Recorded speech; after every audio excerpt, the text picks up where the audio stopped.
Okay, good. All Good, right. good, good. What else, Jess?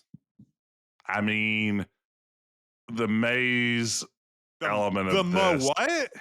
the maze. There's a maze? There's a maze. And I mean, we've talked about bad mazes tons of times on here before.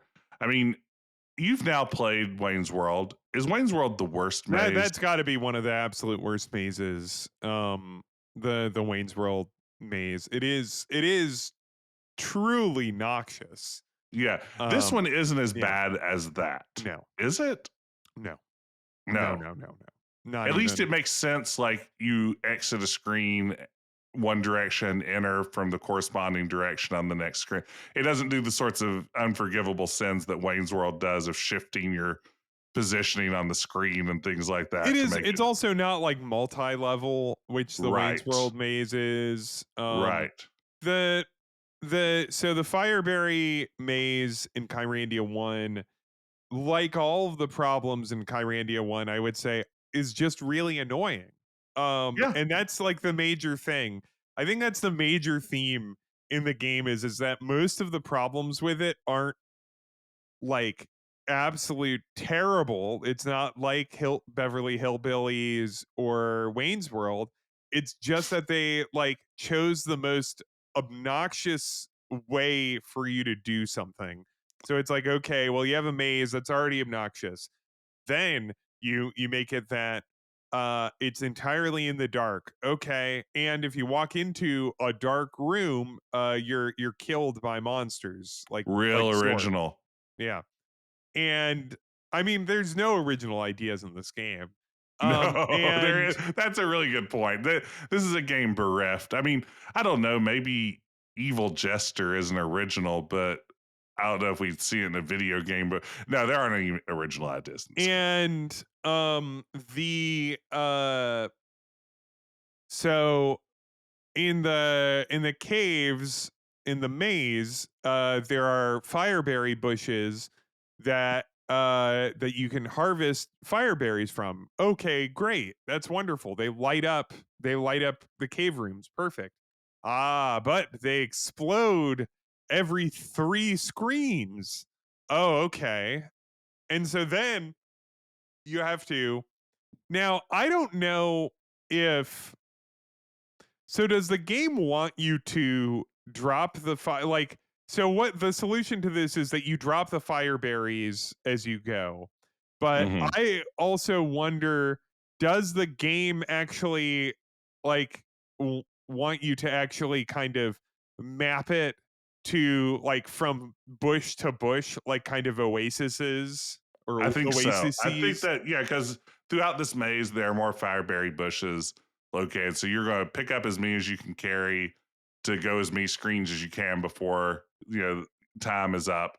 And then hopefully that each one of those, strings of screens lands you at the next fireberry bush so you can Yeah. restock and continue. It's also a good way to mark your progress so you can tell where you've been Yeah, before. that's the best part of it. Yes. So that element of it is not bad. But yeah, I think that's the idea. I think it's like kind of mapping through a desert oasis to oasis. It's but yeah, if you drop the fireberry berries, it makes it a little easier. It's just also that it's large It's very and it's large. twisty. Larger than it needs to be. And again, you're probably going to have to backtrack through it a couple of times Yeah. because of the way the game works. It may just spawn something back on the other side of the maze. And guess what? It's time to go back and find that item that spawned back on the other side. And you'll have to walk through the maze. I mean, and here's the thing. I mean, how many screens do you think this maze is? Like, I think like the golden path through the maze is probably like 25 screens, I think. It's like not, and if you're just wandering the maze, I'd be afraid to guess how many screens we're talking. It is so 1, 2, 3, 4, 5. This is terrible for me to count. I'm not going to count it. It's large. Like I'm looking at a map right now and it's just very annoyingly Oh my large. goodness, that is wild. Oh my god. Yeah, it's very annoyingly large. It does look like it is designed that you can do it conceivably from bush to bush without depositing the fire berries, but I could be wrong about that. In any case, it sucks. And also there's stuff like kind of like squirreled away in it. Like there's like 5 stones that you have to find, and there's also a coin and a key. Ugh. Ben, my quick count tells me there are around 75 screens or so in this maze. That's terrible. That's unnecessary. And they all, I mean, basically they all look like the caves under Monkey Island and Secret of Monkey Island. They're all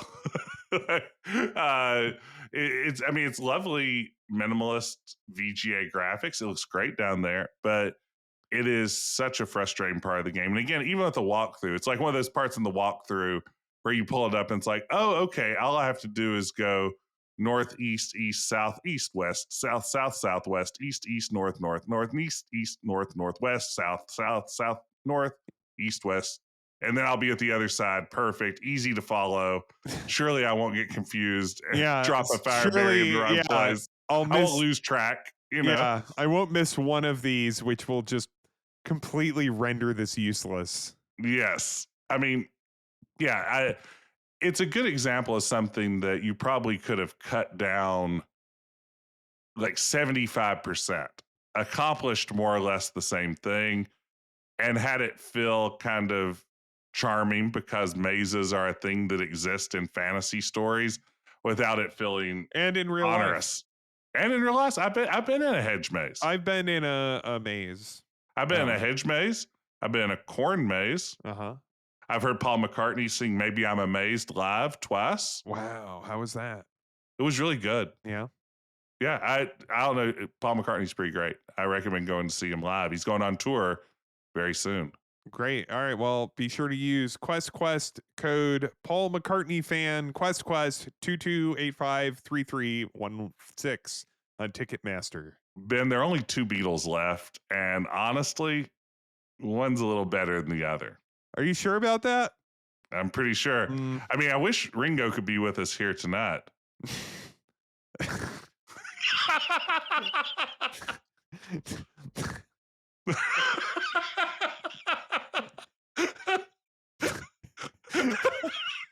Come on. Well, I was just saying that apropos of nothing. Let me just look around. Let's see if he's around here. I don't know. Like it's getting a little dark out here. I don't see the beautiful sunset anymore. Hello? Oh, I saw a beautiful sunset over there. There went the sun. I wrote that, you know. But I gave it to George. I gave it because I was feeling sorry for him. George from the Beatles? Yeah, my close personal friend, George Harrison. You having fun with this, Jess? That's all I need. Could you please just give me a peace and love and peace and love, peace and love. Don't send me any emails. It's almost my birthday. Everybody, remember, at noon your time, we're all going to together say peace and love at noon. That's a gift for my birthday. We're going to send out a special message of peace and love on my birthday. Thank you. Thank you, Ben. Or should I say, Ringo? Yeah, like... I just want to steal the James Austin Johnson bit, the incredible impressionist that's on SNL right now, and just do a Ringo like talking about Pokemon or like video game stuff. But that's like that would just be me stealing a bit. That's not even close to an original thought. It's just like, oh, this guy has a really funny bit, but I don't have a good Trump. So, but I have a passable Ringo. Yeah. That you've entered the mind of Mencia now, and you should tread carefully. That's dangerous territory. Once you start thinking, I can just borrow that guy's bit, and still. Oh yeah, but here's the thing: I'm not professional. I mean, I do get all that Ticketmaster money, and also the from whatever our other sponsor was at the beginning of this episode. I don't even remember anymore. No, it's been a while. Anyway, We've cut like 4 hours of this out. yeah, this is like the David Lynch's Dune, which he had the 5 hour cut and they cut it down. It's like that. Anyway, Maze so is terrible. the maze sucks, but you know what? All right, well, fine, Jess. You said that the maze is bad. I played adventure games. I love Zach McCracken and the Alien Mindbender. I love Space Quest 5 and the Alien Mindbender. Yeah. So you know what? I'm going to turn off the podcasting computer right now. Well, there's one more thing. What? There's one more thing? You're Columboing me? I'm Columboing you. You're Columboing me. What's up? Yeah. Brandon, our protagonist, Yeah. is dull as dishwater. What are you trying to say? Are you saying that he's just some guy that whines a lot? He's a guy that whines a lot. He is a guy that is, I mean, it's not like prior to, say, King's Quest V, Graham was a particularly interesting protagonist. And even in King's Quest V, he's mostly just buff. Yeah. Oh, that's a personality type. Yeah. I mean, I don't know that a super engaging protagonist is necessary for a game like this, but if you're going to give him a personality, you Wet Blanket is Yeah. not the one to choose. Yeah, I mean, tell me. I mean, give me like the Brandon experience. What are you getting when you sign up for a little bit of Brandon of Kyrandia? So Brandon complained, like he feels very put upon that he has this quest. Like, so a tree. He's not even supposed to be here today. Yeah, like his grandfather is turned into like a statue and a tree talks to him and he's just like, why does it have to be me? My feet hurt. Like he just spends the whole game whining about his predicament.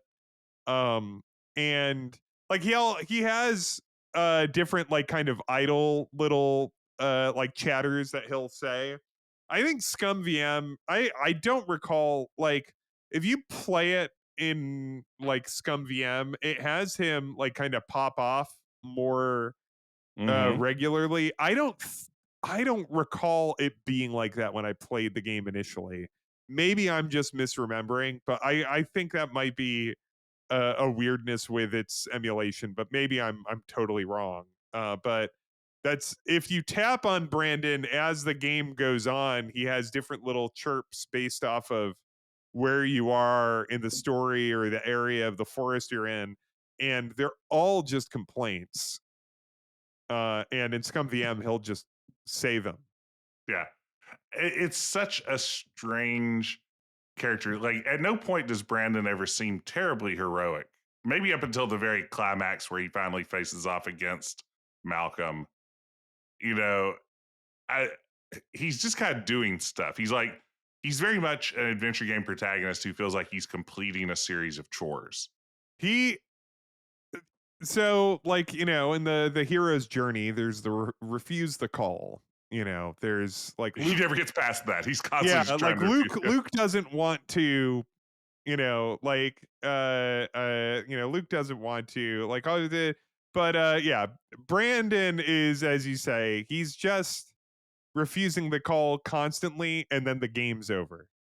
And he took the call because he's a computer game character, and you made him pick up the phone. Yes. If it was up to him, Hello, that phone adventure would have calling. been ringing all day. Like, he is refusing. Like, he's just like, I don't know why I'm doing this. Like, I don't want to do this.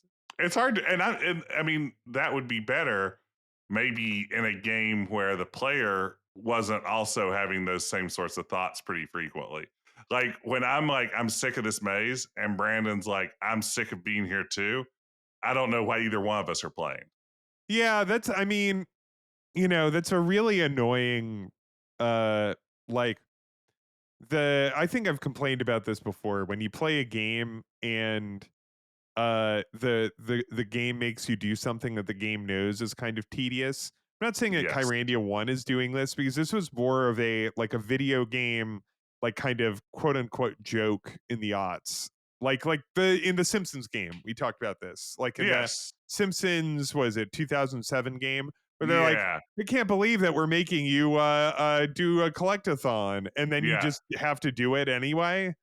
Yeah, the Like, Deadpool game that came out years back around the same time. I bet he did knew that he too. was in a video game. Like, dude, he's in a video game. There's lots of like, oh man, a sewer level. You got to be kidding me. And then it's like, now I have to play a sewer level for 20 minutes. Yeah, like it's not going to go like, haha, just kidding. You're not playing a sewer level. It's just like, sewer levels suck.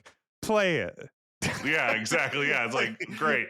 And I mean, this game isn't that meta. I mean, but it's more just the idea Brandon would rather not be there. And for good chunks of the game, I agree completely with him. And that's not escapism at that point anymore. If both me and the protagonist think this quest is a little dull, that's not a good combo. And also, my feet always hurt. So when I play it, it reminds me of my consistent foot pain.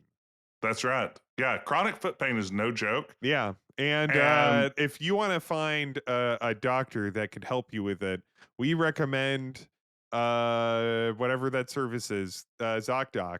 And you could use QuestQuest code QuestQuest84, and Jess, you finish it. Hurt feet with 3 E's. Yeah. But remember, it's case sensitive, and we will not tell you what it is. But yeah, find a good podiatrist on there. Get your feet checked, everybody. Everybody, this is actually a message. Everybody listening out there, get your feet checked. Yeah. Go to just and like or like, just if you're getting, if you're at a shoe store, just ask them. Do my feet look normal? Yeah, and I mean, if you can't afford to like go to a podiatrist or a shoe store, I use a subreddit where I upload photos of my feet and people review them, and I've been getting 10s across the board, so they must be pretty healthy. Yeah, that's what they love, healthy feet.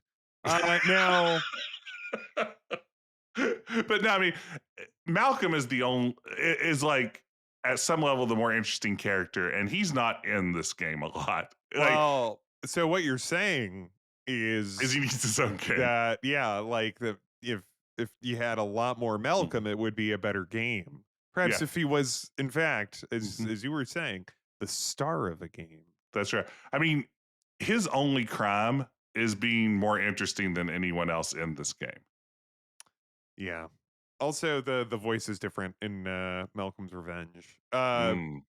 Which, I mean, do they fix these? I don't know if we want to dig too deep into the later games. Do you feel like these problems get fixed ever for the Kyrandia series? I mean, the backtracking stuff. Hand of Fate is the best one. Yes, like by far in terms of game design, and it has less kind of bullshitty stuff, but it still has bullshitty stuff. Yes, it's like it definitely fixes the protagonist issue. Yeah, it fixes the protagonist. It fixes, but yeah, we can't get too far afield on it. Yeah, and then 3 is just a swing entirely in the wrong direction, and then a couple swings very much into the right direction that have been ignored. Next time we have Francisco on, we have to ask him why there isn't a laugh track in Rosewater. It's a pretty funny game. It could use you punch it up a little bit. Yeah. And just punch it up. Like why hasn't he said at like adventure game conferences like have a laugh track? Wouldn't that be fun? Maybe that all right, if you're a listener, questquestpodcast@gmail.com. If you're a listener and you're looking to book for an adventure game conference, I will give a talk. Jesse, you've given talks. How long? 20 minutes? Is that good? 30? 20 minutes is perfect. Yeah. 20 minutes on why laugh tracks are necessary in adventure games. It would be kind of fun to go back and like do a little edit of The Walking Dead with a laugh track.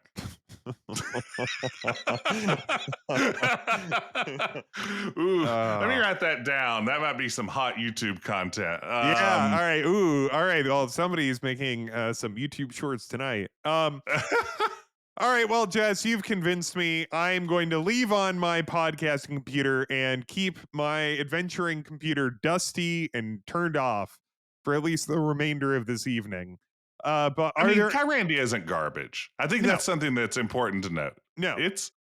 It's a fine enough game that could have easily been better with just a few minor tweaks. Just some sort of eye on having fun seems to be the one thing they missed. It is, as I said, it is a game that has things that I like, Mm-hmm. but I do not like the game. But I think I just love how it looks and sounds, and I enjoy spending time with it. It holds And nostalgia for me, yeah, despite not being great.